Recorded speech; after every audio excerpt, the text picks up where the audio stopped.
ನಮಸ್ಕಾರ. ಕಾಫಿ ಆಯ್ತಾ? ಸ್ನೇಹಿತರೆ, ನಿನ್ನೆ ಸಂಜೆ ಯಾರು ಊಹಿಸಿದ ರೀತಿಯ ಒಂದು ಹೊಸ ಡೆವಲಪ್ಮೆಂಟ್ ಆಗಿದೆ.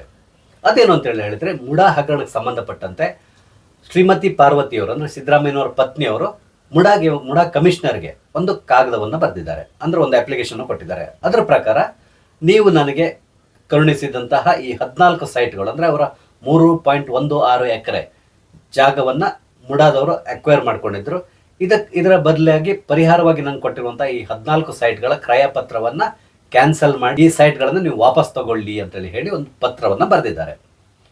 ಈ ಪತ್ರವನ್ನು ನೋಡಿದಾಗ ಎಲ್ರಿಗೂ ಆಶ್ಚರ್ಯ ಆಗಿದೆ. ಯಾಕಂದ್ರೆ ಇದೊಂದು ರೀತಿ ಯೂಟರ್ನ್ ಕೂಡ ಹೌದು, ಅದೇ ರೀತಿಯಲ್ಲಿ ಯಾರು ಕೂಡ ಎಕ್ಸ್ಪೆಕ್ಟ್ ಮಾಡದೇ ಇರುವಂತಹ ಡೆವಲಪ್ಮೆಂಟ್. ಈ ಹಿಂದೆ ಕೂಡ ವಿರೋಧ ಪಕ್ಷ ಮತ್ತು ಬೇರೆಯವರು ಕೂಡ ಸಿದ್ದರಾಮಯ್ಯವ್ರಿಗೆ ಅಡ್ವೈಸ್ ಮಾಡಿದ್ರೆ ಆ ಸೈಟ್ಗಳನ್ನು ನೀವು ವಾಪಸ್ ಕೊಟ್ಟುಬಿಡಿ, ಹಗರಣ ತಣ್ಣಗಾಗಿ ಹೋಗುತ್ತೆ ಅಂತ ಹೇಳ್ಕೊಂಡು. ಆದರೆ ಸಿದ್ದರಾಮಯ್ಯನವರು ಅದಕ್ಕೆ ಒಪ್ಪಲಿಲ್ಲ. ಯಾಕಂದ್ರೆ ಜಾಗ ಕಳ್ಕೊಂಡು ನಾನು ಇಲ್ಲಾಂದ್ರೆ ನನಗೆ 67 ಕೋಟಿ ಪರಿಹಾರ ಕೊಡಿ ಅಂತಕೊಂಡು ಹೇಳಿದರು. ಅದು ಮಾಧ್ಯಮದವರು ಕೇಳಿದಂಥ ಪ್ರಶ್ನೆಗೆ ಅವರು ಕೊಟ್ಟಿರುವಂಥ ಉತ್ತರ ಅದು. ಹಾಗಾಗಿ ಈ ಸಂದರ್ಭದಲ್ಲಿ ಇವರು ಈಗ ನನ್ನ ಸೈಟನ್ನು ವಾಪಸ್ ಕೊಡ್ತಾ ಇದ್ದೇನೆ ಅಂತೇಳಿ ಹೇಳಿದರೆ ಇವ್ರ ಮೇಲೆ ಬಂದಿರುವಂತಹ ಕಳಂಕ ಏನಾದರೂ ನಿವಾರಣೆ ಆಗ್ತದ? ಖಂಡಿತವಾಗಿ ಆಗಲ್ಲ. ಯಾಕಂತೇಳಿ ಹೇಳಿದರೆ ಈಗಾಗಲೇ ಈ ಕೇಸ್ ಬಹಳಷ್ಟು ಮುಂದುವರೆದಿದೆ. ಲೋಕಾಯುಕ್ತ ಕೂಡ ಎನ್ಕ್ವೈರಿ ಪ್ರಾರಂಭ ಮಾಡಿದೆ. ಓಕೆ, ಲೋಕಾಯುಕ್ತದ ಎನ್ಕ್ವೈರಿ ಬಗ್ಗೆ ಯಾರಿಗೂ ಅಷ್ಟೊಂದು ನಂಬಿಕೆ ಇಲ್ಲ. ಯಾಕಂದರೆ ಇದು ಕರ್ನಾಟಕ ಸರ್ಕಾರದ್ದೇ ಒಂದು ಸಂಸ್ಥೆ. ಇದನ್ನು ಮುನ್ನಡೆಸ್ತಾ ಇರೋರು ಕೂಡ ಕರ್ನಾಟಕ ಸರ್ಕಾರದವರೇ.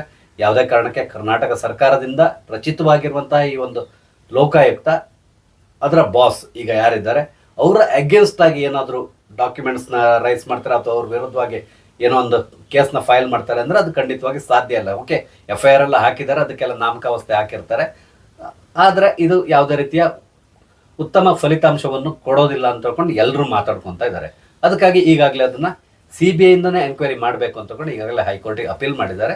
ನೋಡೋಣ ಮುಂದೆ ಹೈಕೋರ್ಟ್ ಏನು ನಿರ್ಧಾರ ತಗೊಳ್ತಾರೆ ಅದು ನಾವು ಕಾದು ನೋಡಬೇಕಾಗಿದೆ. ಯಾಕಂತ ಹೇಳಿದರೆ CBIಗೆ ಕರ್ನಾಟಕಕ್ಕೆ ನೇರವಾಗಿ ಎಂಟರ್ ಆಗಲಿಕ್ಕಿಲ್ಲ. ಸಪೋಸ್ ಹೈಕೋರ್ಟ್ ಏನಾದ್ರು ಡೈರೆಕ್ಷನ್ ಕೊಟ್ಟರೆ CBI ಖಂಡಿತವಾಗಿ ಎಂಟರ್ ಆಗ್ಬೋದು. ಆ ಮುಖಾಂತರ ಈ ಒಂದು ಕೇಸ್ಗೆ ಬೇರೆ ರೀತಿಯ ಒಂದು ಅಂತ್ಯ ಸಿಗುವ ಸಾಧ್ಯತೆ ಇದೆ. ಅದ್ರ ಜೊತೆಯಲ್ಲಿ ನಿನ್ನೆ EDಯಲ್ಲಿ ಕೂಡ ಸಿದ್ದರಾಮಯ್ಯನವರ ವಿರುದ್ಧ FIR ದಾಖಲಾಗಿದೆ. ಟೋಟಲ್ ಆಗಿ ಸಿದ್ದರಾಮಯ್ಯನವರು ಈ ಒಂದು ಹಗರಣದಲ್ಲಿ ಮುಳುಗಿ ಹೋಗ್ತಾ ಇದ್ದಾರೆ. ಇದಕ್ಕೆ ಮುಖ್ಯ ಕಾರಣ ಏನು ಅಂತ ಹೇಳಿದ್ರೆ, ಹಲವರು ಹೇಳುವ ಪ್ರಕಾರ ಅಂದ್ರೆ ಅವರ ವಿರೋಧಿಗಳು ಕೂಡ ಹೇಳುವ ಪ್ರಕಾರ ಸಿದ್ದರಾಮಯ್ಯನವರು ತಮ್ಮ ಸುತ್ತಮುತ್ತ ಇರುವಂತಹ ಕೆಲವರು ಅವರ ಶತ್ರುಗಳು ಅಥವಾ ಹಿತಶತ್ರುಗಳಿಂದಾಗಿ ಈ ರೀತಿ ಆಗ್ತಾ ಇದ್ದಾರೆ. ಅವರ ಮಾತನ್ನು ಕೇಳ್ಕೊಂಡು ಸಿದ್ದರಾಮಯ್ಯನವರು ಹಾಳಾಗ್ತಾ ಇದ್ದಾರೆ ಅಂತ ಹೇಳ್ಕೊಂಡು ಬಹಳಷ್ಟು ಜನ ಹೇಳ್ತಾರೆ. ಅದರಲ್ಲೂ ಮುಖ್ಯವಾಗಿ ಬೈರತಿ ಸುರೇಶ್ ಅವರ ಹೆಸರು ಮುಖ್ಯವಾಗಿ ಬರ್ತದೆ. ಯಾಕಂದ್ರೆ ಈ ಹಗರಣ ಯಾವತ್ತು ಹೊರಗಡೆ ಬಂತೋ ಅದೇ ದಿನ ಬೈರತಿ ಸುರೇಶ್ ಅವರು ಹೆಲಿಕಾಪ್ಟರಲ್ಲಿ ಮೈಸೂರಿಗೆ ಹೋದ್ರು. ಮುಡಾ ಆಫೀಸಿಗೆ ಹೋಗಿ ಒಂದಿಷ್ಟು ಫೈಲ್ಗಳನ್ನು ತಗೊಂಡು ಬಂದ್ರು ಅನ್ನೋ ಸುದ್ದಿ ಇದೆ. ಯಾಕಂದ್ರೆ ಹೆಲಿಕಾಪ್ಟರಲ್ಲಿ ಹೋಗಿ ಬರುವಂತಹ ಅರ್ಜೆನ್ಸಿ ಇರಲಿಲ್ಲ. ಯಾಕಂದ್ರೆ ಮೈಸೂರಿಗೆ ಇಲ್ಲಿಂದ ಅವರಿಗೆ ಕೇವಲ 1-1.5 ಗಂಟೆ ಜರ್ನಿ. ಆದ್ರೆ ಅವರು ಹೆಲಿಕಾಪ್ಟರಲ್ಲಿ ಹೋಗಿ ಬಂದಿದ್ದಾರೆ ಅಂತೇಳಿ ಹೇಳಿದರೆ ಇದರಲ್ಲಿ ಏನಾಯ್ತು, ತುಂಬ ಅರ್ಜೆನ್ಸಿ ಇತ್ತು. ಕೆಲವು ಫೈಲ್ಗಳನ್ನು ಇವರು ಅಲ್ಲಿಂದ ತಗೊಂಡು ಬರಬೇಕಾಗಿತ್ತು ಅಂತ ಹೇಳ್ಕೊಂಡು ಎಲ್ಲರೂ ಹೇಳ್ತಾ ಇದ್ದಾರೆ.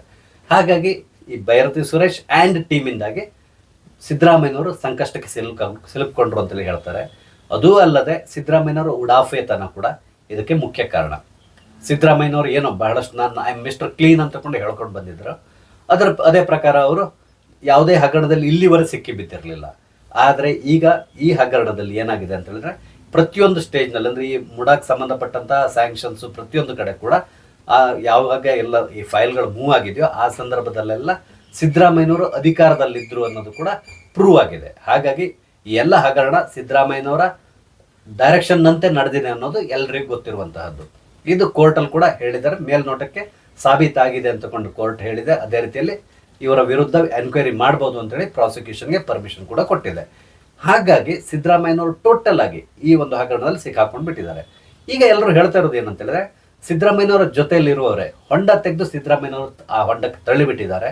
ಇದ್ರ ಮುಖಾಂತರ ಸಿದ್ದರಾಮಯ್ಯನವ್ರನ್ನ ರಾಜಕೀಯವಾಗಿ ಮುಗಿಸುವ ಹುನ್ನಾರ ಕೂಡ ಇದೆ. ಅಂದ್ರೆ ಅದ್ರ ಕೆಲವರು ಇದ್ದಾರೆ, ಅವ್ರಿಗೆ ಬಹಳಷ್ಟು ಕ್ಲೋಸ್ ಆಗಿರುವವರು, ಅವರ ಕಾಂಪಿಟೇಟರ್ ಕೂಡ ಅವ್ರ ಜೊತೆಲಿದ್ದಾರೆ. ಯಾವಾಗಲೂ ಅವ್ರ ಜೊತೆಲಿ ಇರ್ತಾರೆ. ಆದರೆ ಒಳಗಡೆ ಈ ಸೀಟ್ ಯಾವಾಗ ಖಾಲಿ ಆಗ್ತದೆ ಅಂತ ಕಾಯ್ತಾ ಇದ್ದಾರೆ.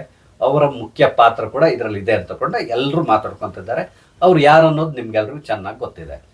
ಸ್ನೇಹಿತರೆ, ಟೋಟಲ್ ಆಗಿ ಈಗ ಈ ಹಗರಣದಲ್ಲಿ ಈ ಸೈಟ್ಗಳನ್ನು ವಾಪಸ್ ಕೊಟ್ಟಿದ್ದಕ್ಕೆ ಸಂಬಂಧಪಟ್ಟಂತೆ ಸಿದ್ದರಾಮಯ್ಯನವರು ಕೂಡ ಒಂದು ರಿಯಾಕ್ಷನ್ ಕೊಟ್ಟಿದ್ದಾರೆ. ಅದೇನಂತ ಹೇಳಿದ್ರೆ, ನಾನು ಊಹಿಸಿರಲಿಲ್ಲ ಈ ರೀತಿಯಲ್ಲಿ ನನ್ನ ಪತ್ನಿಯವರು ಈ ಒಂದು ಸೈಟ್ಗಳನ್ನು ವಾಪಸ್ ಕೊಡ್ತಾರೆ ಅಂತ ನನಗೂ ಗೊತ್ತಿರಲಿಲ್ಲ.